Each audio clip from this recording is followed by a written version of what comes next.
우리 두 손을 우리 가슴에 올려놓고 믿음의 고백을 하나님께 하겠습니다. 시작. 나는 하나님께 사랑받는 존재입니다. 나는 오늘 하나님의 말씀을 듣습니다. 하나님의 말씀에 능력이 있습니다. 들은 만큼 변합니다. 들은 만큼 성장합니다. 들은 만큼 행복해집니다. 아멘. 우리 옆에 사람에게 인사하겠습니다. 들은 만큼 행복해집니다. 할렐루야. 오늘 우리가 함께 봉독한 말씀을 통해서 아침에 기도하는 사람, 이런 제목으로 함께 은혜를 나누기를 원합니다. 아프리카에서 매일 아침 벌어지는 일들이 있습니다. 글로 있는데요, 제가 읽어드리겠습니다. 매일 아침 가젤이 잠에서 깬다. 가젤은 가장 빠른 사자보다 더 빨리 달리지 않으면 죽는다는 사실을 알고 있다. 그래서 그는 자신의 온 힘을 다해 달린다. 아프리카에서는 매일 아침 사자가 잠에서 깬다. 사자는 가젤을 앞지르지 못하면 굶어 죽는다는 사실을 알고 있다. 그래서 그는 자신의 온 힘을 다해 달린다. 당신이 사자든 가젤이든 마찬가지다. 해가 떠오르면 달려야 한다. 여러분, 이 사진 굉장히 역동적이지 않습니까? 이 가젤은요, 사자에게 물리지 않기 위해서 온 힘을 위해 달려가고 있고, 이 사자는요, 가젤을 잡지 않으면 그가 굶어 죽기 때문에 사자도 마찬가지로 온 힘을 다해 달려가고 있어요. 이것이 아프리카에서 아침에 벌어지는 일입니다. 여러분, 이것이 비단 아프리카에서만 이런 일들이 벌어질까요? 우리의 삶에는 이런 일이 벌어지지 않을까요?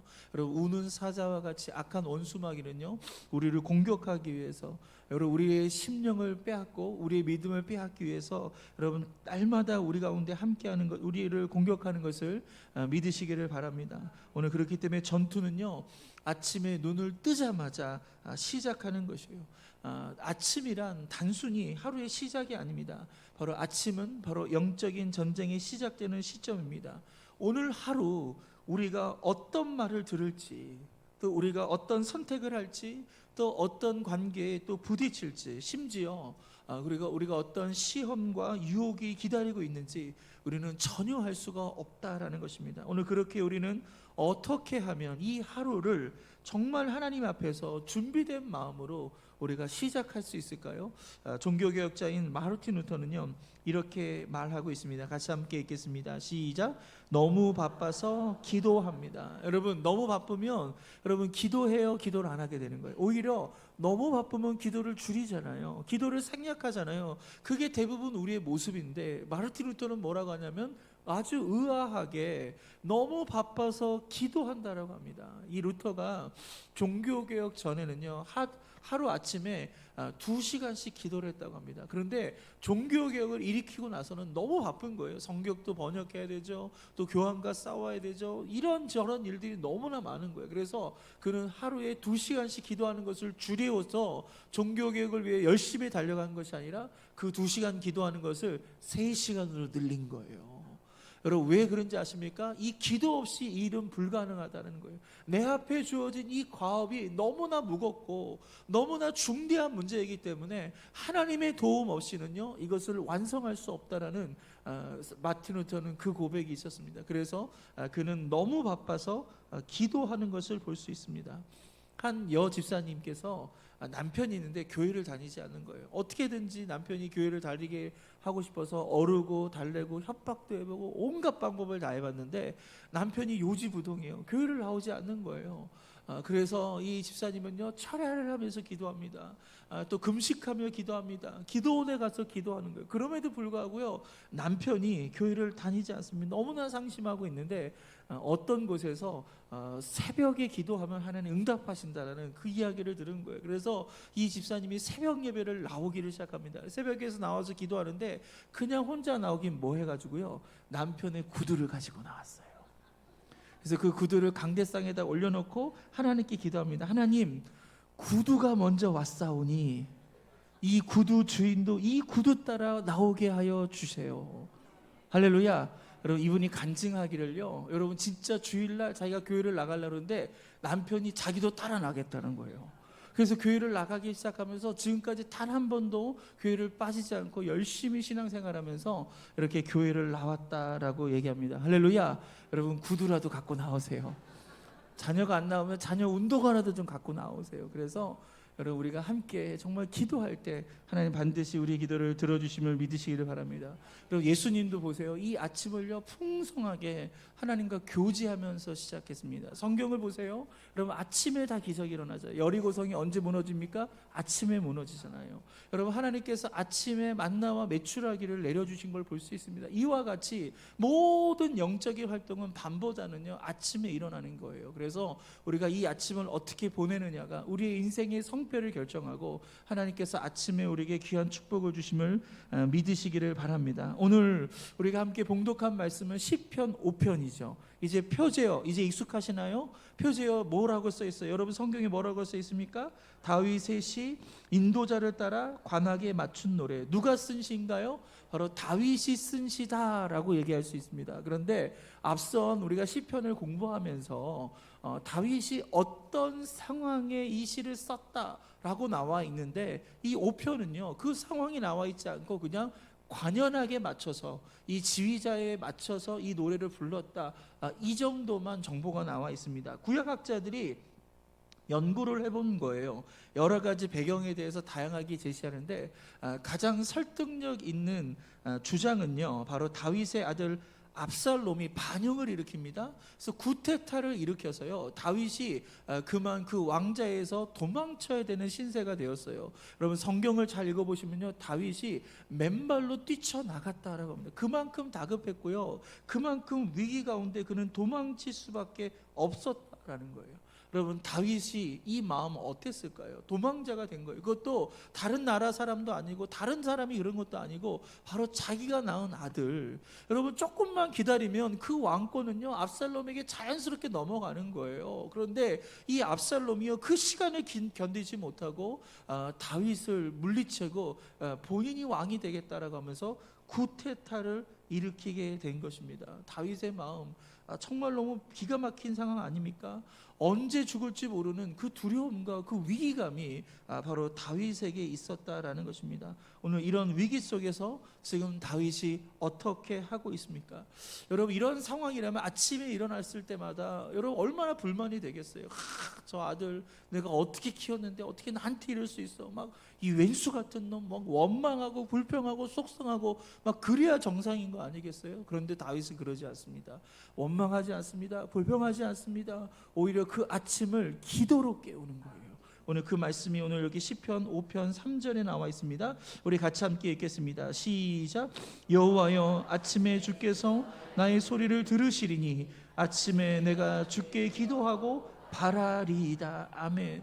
다윗은 아침에 기도하는 사람이었습니다. 사랑하는 성도 여러분, 여러분의 아침에 기도하는 사람이 되기를 축복합니다. 아침에 일어나면 기분이 좋을 수도 있지만 때로는 기분이 나쁠 수도 있어요. 찌뿌둥할 수 있어요. 괴로울 수 있어요. 전날 벌어진 그 수많은 사건들, 나를 괴롭혔던 그 일들 때문에 너무 속상해서 막 본이 해결되지 않고요. 여러분 그렇게 우리가 화가 날 수가 있는데 오늘 다윗을 보세요. 그 아침을 기도로 바꿔버리는 거예요. 그에게 속상함이 있었지만 그에게 기가 막힌 일이 있었지만 하나님께 기도하는 것을 볼 수 있습니다. 오늘 저와 여러분의 아침도 바로 기도로 시작하는 아침. 할렐루야. 아침을 기도하는 저와 여러분 되기를 축복합니다. 그렇다면 아침에 우리가 어떤 기도를 드려야 될까요? 첫 번째 한번 따라할까요? 하나님의 이름을 부르겠습니다. 시편 5편 1절 말씀을 읽겠습니다. 시작.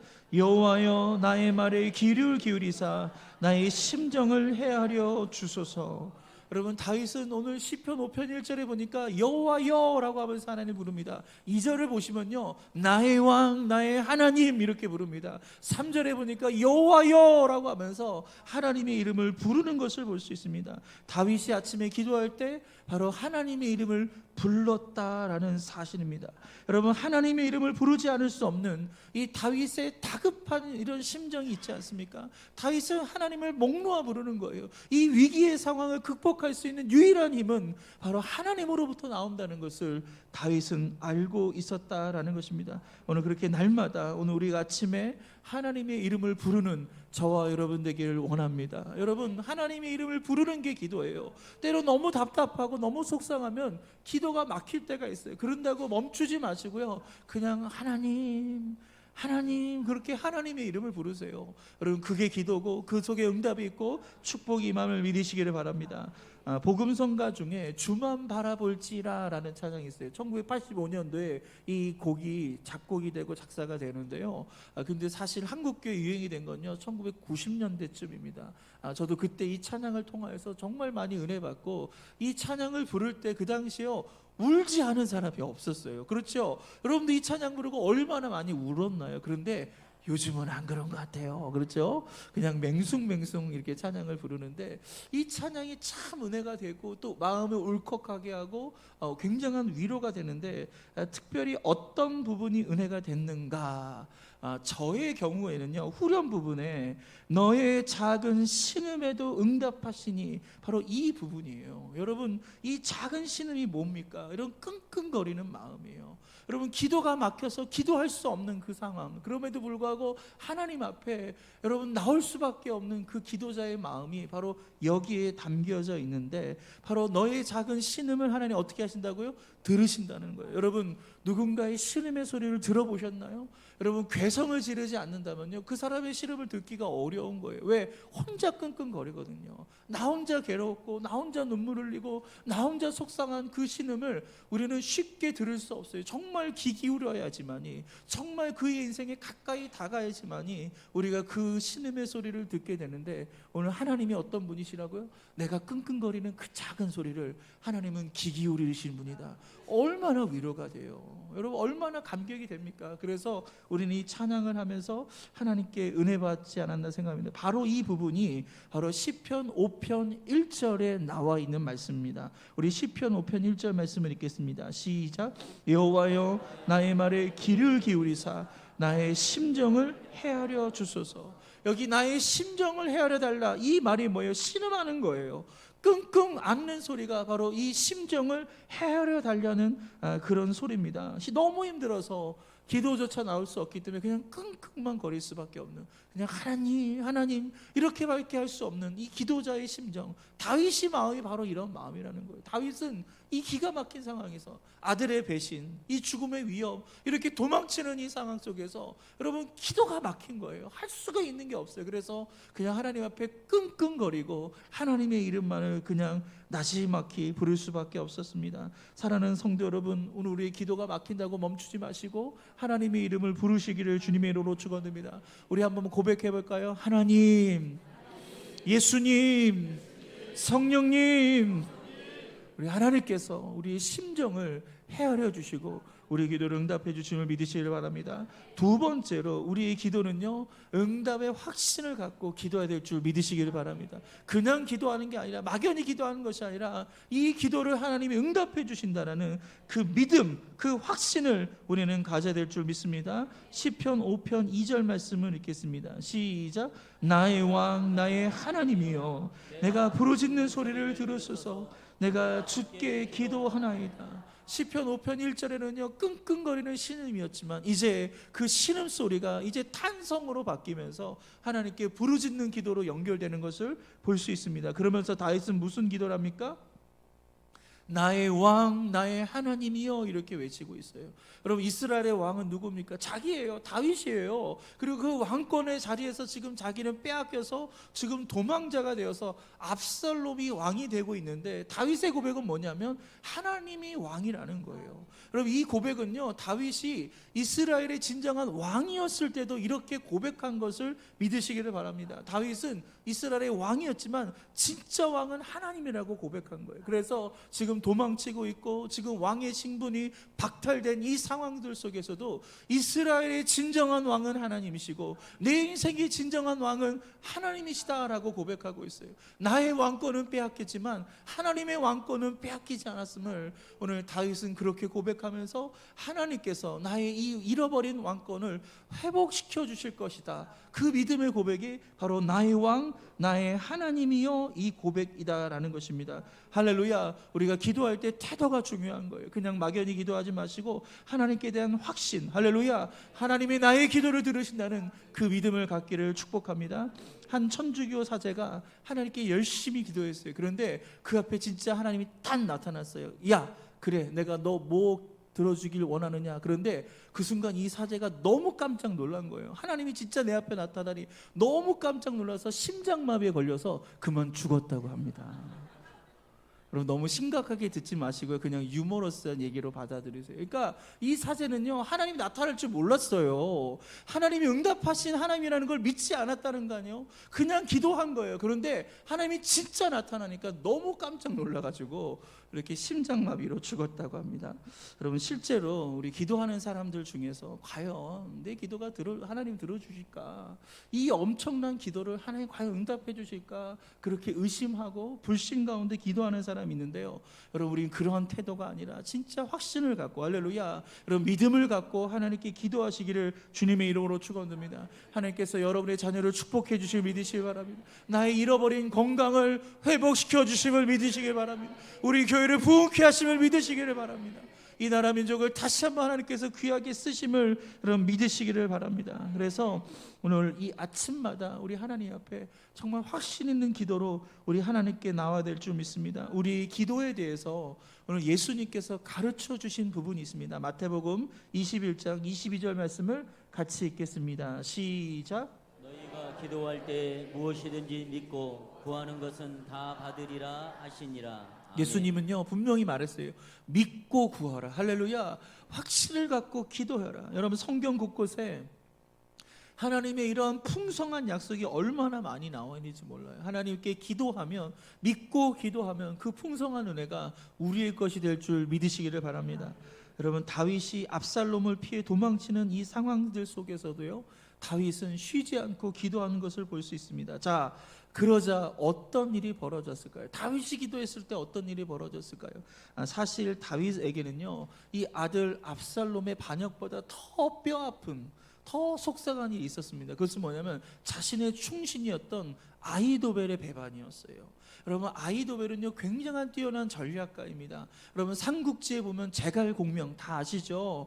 굉장히 수세에 몰리고 연약한 상황이지만 제갈공명이 지혜를 발휘해가지고 역전을 하게 하고요, 여러분 놀라운 승리를 이루는 것을 우리는 삼국지를 통해서 여러분 알게 되었습니다. 이 아히도벨이요, 이 제갈공명 같은 사람이란 말이에요. 그러니까 굉장한 전략가고 뛰어난 이 사람인데, 이 아히도벨이 내 편에 있을 때는 전혀 걱정이 없는데 이제 아히도벨이 압살롬 편에 있으니까 다윗은 너무 걱정이 되는 거예요. 너무 두려운 거예요. 저 아히도벨이 무슨 일을 벌일까? 예측할 수 없는 일, 어마어마한 일을 벌일 거라고 그렇게 생각합니다. 자, 아히도벨이 압살롬에게 무엇을 요구하는지 아십니까? 나에게 군사 12,000명만 주십시오. 그러면 내가 급하게 따라가서 저 다윗을 붙잡고 죽이겠습니다. 그러면 당신의 나라가, 온 천하가 당신의 나라가 될 것입니다. 여러분 아히도벨이 이렇게 압살롬에게 제안을 했을 때 압살롬이요 그 얘기를 너무나 좋아했어요. 그리고 온 이스라엘도 그래, 이런 전략이 필요해. 여러분 속도전 아니겠습니까? 아주 신속하게 다윗만 죽이면 되는 거예요. 다른 사람 죽일 필요 없어요. 왕만 죽이면 모든 게 다 끝나는 그런 상황입니다. 이런 상황 속에서 여러분 다윗은 어떻게 하죠? 지금 도망치고 있습니다. 예루살렘에서 어떤 회의가 벌어지고 있는지, 어떤 상황인지 전혀 알지 못하는 거예요. 전혀 알 수 없는 이 상황, 내 삶 앞에 어떤 운명이 닥칠지 모르는 이 위급한 상황들 속에서 다윗은 하나님께 기도합니다. 시편 5편 1절과 2절 말씀을 같이 읽겠습니다. 시작. 여호와여 나의 말에 귀를 기울이사 나의 심정을 헤아려 주소서. 나의 왕 나의 하나님이여 내가 부르짖는 소리를 들으소서. 내가 주께 기도하나이다. 여러분 아히도벨은 철저하게 인간적인 계산으로 그 계략을 짜고 준비하고 있었습니다. 하지만 다윗이 할 수 있는 건 아무것도 없었어요. 다윗은 정보도 없었고 그냥 도망치는, 또 군사도 갖고 있지 않은 이런 상황에서 다윗이 할 수 있는 유일한 한 가지, 그것은 바로 하나님께 부르짖어 기도하는 것밖에 없었다는 거예요. 여러분 하나님께서 이 다윗의 기도를 들어주셨을까요? 예, 들어주셨어요. 그래서 이 상황이 어떻게 전개가 되냐면, 성경을 보니까 이 아히도벨의 계략을요 압살롬이 너무 좋아했어요. 그래서 이 군사 12,000명만 데리고 가면요 여러분 금방 끝나는 게임이란 말이에요. 그럼에도 불구하고요 갑자기 여러분 이 압살롬이요 생각을 바꿔버립니다. 그러면서 후세라는 사람의 의견을 한번 들어보자라는 거예요. 그래서 후세를 급히 초청을 불러냅니다. 근데 이 후세는요 여러분 다윗의 신복입니다. 이 후세는 변절자가 아니에요. 다윗이 여러분 왕궁에 심어놓은 사람이란 말이에요. 그러니까 이 후세는 다윗 편입니다. 이 다윗 편인 후세가 지금 압살롬 앞에 불려가서 압살롬이 뭐라고 하냐면 이 아히도벨이 지금 12,000명만 달라. 그러면 신속하게 가서 다윗을 죽이겠다고 하는데 너는 이 계략에 대해서 어떻게 생각하느냐라고 묻습니다. 이때 후세는요 당연히 누구 편에 서 있습니까? 다윗 편에 섰어요. 그래서 뭐라고 얘기하냐면 그 아히도벨의 계략 그거 좋은 계략 같지가 않습니다. 그건 너무 어리석습니다라고 여러분 압살롬에게 얘기합니다. 그 대신에 전국에서 군사를 다 모아서 전면전을 치러야 됩니다. 왜냐하면 다윗은 전쟁에 익숙한 사람 아닙니까? 12,000명 봐갖고 택도 없는 일입니다. 여러분 전국에서 군사를 모으려면 시간이 얼마나 걸릴 거예요, 그렇죠? 그러니까 그 시간 동안에 다윗이 도망갈 수 있는 시간을요 후세가 벌어주기를 원했던 거예요. 그런데 여러분 이러한 후세의 계략 굉장히 어리석지 않습니까? 그럼에도 불구하고 이 압살롬과 이스라엘의 모든 사람들이요 이 후세의 의견을 받아들입니다. 놀랍지 않습니까? 그 이야기가 여러분 사무엘하 17장 14절에 나와 있습니다. 우리 같이 함께 읽겠습니다. 시작. 압살롬과 온 이스라엘 사람들이 이르되 아렉 사람 후세의 계략은 아히도벨의 계략보다 낫다 하니 이는 여호와께서 압살롬에게 화를 내리게 하사 아히도벨의 좋은 계략을 물리치라고 명령하셨음이더라. 압살롬뿐만 아니라 이스라엘의 온 사람들도 후세의 제안이 더 낫다라고 얘기합니다. 근데 사실 여러분도 아는 것처럼 후세의 제안은 어리석은 제안이었습니다. 그런데 왜 이 제안을 더 낫다라고 했을까요? 여러분 압살롬뿐만 아니라 이스라엘의 모든 사람도 이 의견에 동참했었던 것은 뭡니까? 바로 이는 여호와께서 압살롬에게 화를 내리려 하사, 바로 여기에 하나님이 개입하신 거예요. 하나님께서 압살롬과 모든 이스라엘의 마음을 어둡게 하셔서 이 어리석은 후세의 제안을 옳다라고 생각하면서 이 제안을 채택하게 하나님께서 역사하신 것을 믿으시기를 바랍니다. 여러분 어떻게 이런 일이 일어난 거죠? 바로 다윗이 아침마다 기도한 거예요.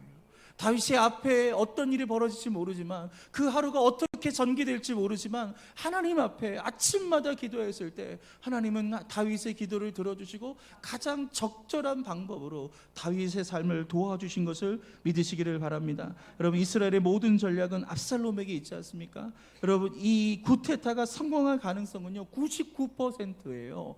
99%의 성공률, 단 1% 그 실패를 확률을 갖고 있는데 그 1%를 여러분 하나님께서 건드리실 때 그 결과가 달라지는 거예요.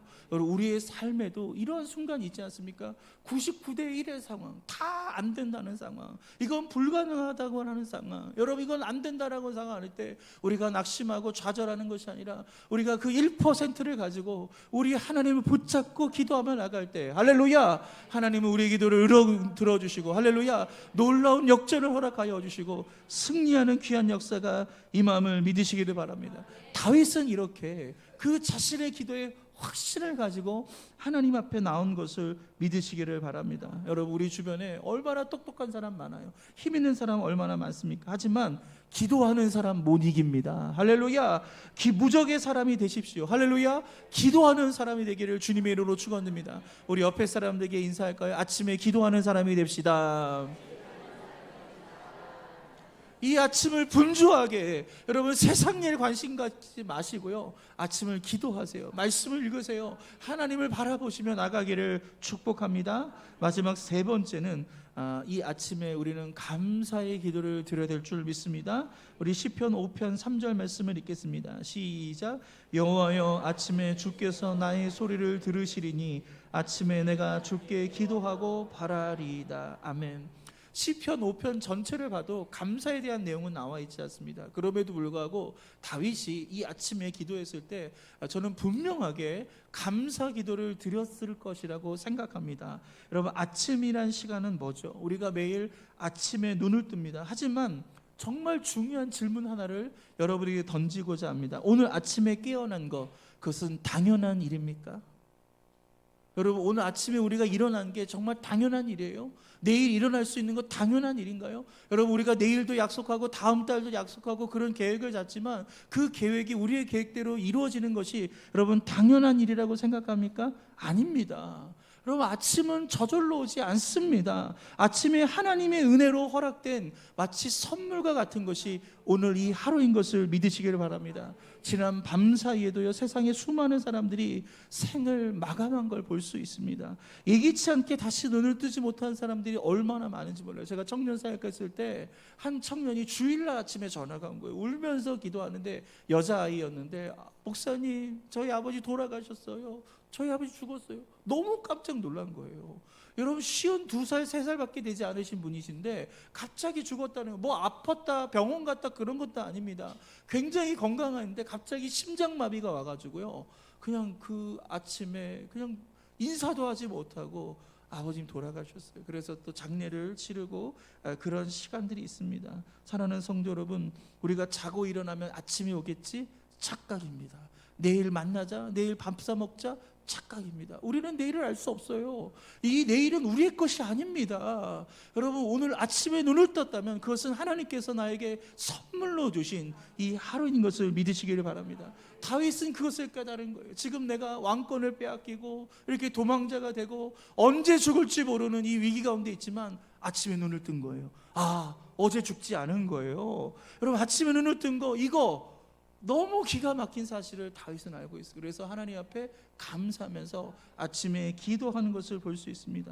여러분, 그래서 아침에 드리는 기도는 반드시 감사의 기도여야 합니다. 우리 데살로니가전서 5장 18절 말씀을 읽겠습니다. 시작. 범사에 감사하라. 이것이 그리스도 예수 안에서 너희를 향하신 하나님의 뜻, 너희를 향하신 하나님의 뜻이다. 여러분, 아침에 감사하십시오. 전날 괴로운 일이 있어도 아침에 감사하면요, 그 화가 풀리는 거예요. 전날 속상한 일이 있어도 아침에 감사하면요, 그 감정을 하나님께서 해결해 주시는 거예요. 근데 감사기도 하지 않으니까 여전히 어제의 마음을 갖고, 어제의 괴로움을 갖고, 어제의 속상함을 갖고 또 오늘 하루도 망치기를 시작하는 거예요. 여러분, 이 하루를 망치지 마세요. 선물로 주어진 이 하루를 정말 하나님 뜻 안에 살아가시고, 여러분 행복하게 살아가시고 믿음 가운데 살기를 주님의 이름으로 축원드립니다. 여러분, 감사는 뭔가요? 한번 같이 읽겠습니다. 시작. 감사는 바로 하나님의 주권을 인정하는 영적 태도이기 때문입니다. 감사가 뭐라고요? 하나님의 주권을 인정하는 영적인 태도예요. 여러분, 지금 여러분의 상황을 하나님께서 아실까요? 모르실까요? 아셔요. 하나님의 주권이 있는 거예요. 하나님 여러분의 삶을 붙잡고 계시는 거예요. 지금 컨트롤하고 계시는 거예요. 그런데 내 그림이 아닌 거예요. 내가 생각할 때 이게 아닌 거예요. 지금 내 뜻대로 이게 일이 펼쳐지지 않으니까 나는 불안하니까 자꾸만 원망하는데, 지금 하나님께서 우리 교회를 붙잡고 계신 믿으시길 바랍니다.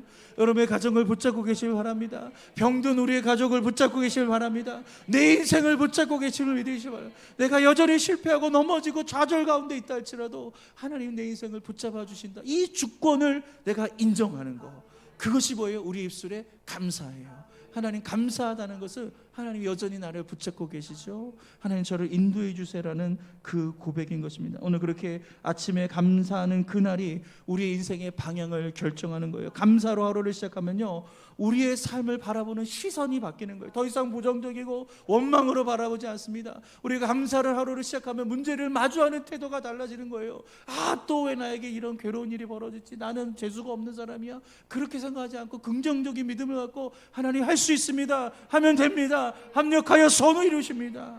그렇게 하나님 믿음으로 가는 거예요. 작은 일에도 그 하나님의 손길을 인식하는 그 감각이 깨어나는 거예요. 별거 아니지만 그 잠깐 그늘이 지어졌을 때, 하나님 이 그늘 너무 시원하네요, 너무 감사합니다. 그 짧은 시간에 그렇게 우리가 고백할 수 있는 것입니다. 여러분, 이 아침에 감사의 기도를 올려드리시길 바랍니다. 감리교를 창시한 존 웨슬레 목사님 계십니다. 이분이 영국에서 사역하는 동안에요, 놀라운 성령의 역사가 일어나는데요, 여러분, 이 거리마다 불량배들이 사라지는 거예요. 그리고 술집이 문을 닫습니다. 왜 그 문을 닫아요? 술집에 가는 사람이 없는 거예요. 술 마시는 사람이 없는 거예요. 그리고 교도소는요 텅텅 비어 있습니다. 범죄자가 일어나지 않습니다. 왜? 성령께서 역사하셔서 그 불의와 범죄를 다 소멸시켜 버린 거예요. 그래서 온 사회가 깨끗하고 정말 밝고 그런 놀라운 사회가 되었는데, 이런 엄청난 이러한 일들을 변화시켰던 존 웨슬레, 어떻게 그런 능력 있는 사역이 감당할 수 있었습니까? 존 웨슬레는요 아침마다 기도문이 있었어요. 아침마다 하나님께 고백하는 기도문이 있었습니다. 우리 같이 그것을 여러분이 좀 소개하고자 하는데요, 같이 함께 기도하기를 원합니다. 이 기도대로 한번 기도하겠습니다. 시작. 하나님, 오늘 우리 가운데 오셔서 우리 마음을 당신의 거처로 삼아 주십시오. 종일토록 우리 안에 머무시어 우리가 잘못과 어리석은 선택을 하지 않도록 지켜 주십시오. 오늘 하루 우리가 아무에게도 해를 끼치지 않게 해주시고 선한 일을 행하게 해 주십시오. 우리를 도우시며 주님과 더불어 그리고 이웃과 더불어 깊은 사랑의 친교 속에 머물게 해 주십시오. 오늘 우리가 다른 이들이 주님께 바치는 기도의 응답이 되게 해 주십시오. 우리로 하여금 주님이 지극히 사랑하시는 이 세상에 희망의 징표로 살아가게 해 주십시오. 여러분, 요한 웨슬레가 이것을 매일 아침 기도하는 거예요. 저는 이 기도문 중에 특별히 어떤 부분이 제 마음에 와닿냐면, 중간에 오늘 하루 우리가 아무에게도 해를 끼치지 않게 해주세요 라는 이 기도예요. 여러분, 웨슬레는 목회자예요. 얼마나 선한 일을 한지 모릅니다. 그럼에도 불구하고 뭐라고 고백하냐면, 오늘 하루도 아무에게도 해를 끼치지 않게 하는 거예요. 여러분, 우리가 그렇습니다. 우리는요 아무 문제 없는 것 같죠. 우리는 잘하고 있는 것 같죠. 여러분, 우리 스스로 그렇게 생각하지만 아니요. 여러분, 우리가 알지 못하는 상황 속에 우리는 불평하고 있고요, 원망하고 있고요, 상대를 무시하고 있고요, 상대를 비난하고 있고요. 그렇게 상대에게 우리가 해를 입히고 있고 끼치고 있고 상처를 주고 있는 그런 모습이 저와 여러분에게 있는 거예요. 저도 목사지만 착한 일을 하려고 하고 성도들에게 최대한 최선을 다하려고 하지만, 때로는 제 설교가 어떤 분들을 해할 수도 있는 거예요. 제 말 한마디가 어떤 성도에게 시험을 줄 수도 있는 거고요. 제가 성도의 요구를 거절하는 순간 그 성도에게는요 깊은 뼈아픈 그런 상처가 될 수도 있는 거예요. 그래서 우리는 이 기도가 필요한 거예요. 할렐루야. 우리 교회 모든 성도들은 이 기도가 필요한 거예요. 그래서 우리가 다른 성도들에게 해를 끼치지 않는, 여러분, 그 성도에게 선한 일을 행하는 오늘 저와 여러분 우리 교회가 되기를 주님의 이름으로 축원드립니다. 여러분, 이 아침에 기도하는 사람이 됩시다. 이 전쟁터와 같은 이 세상 한가운데 우리가 성령의 능력과 하나님의 도우심과 인도하심으로 오늘 승리하는 저와 여러분 되기를 주님의 이름으로 축원드립니다.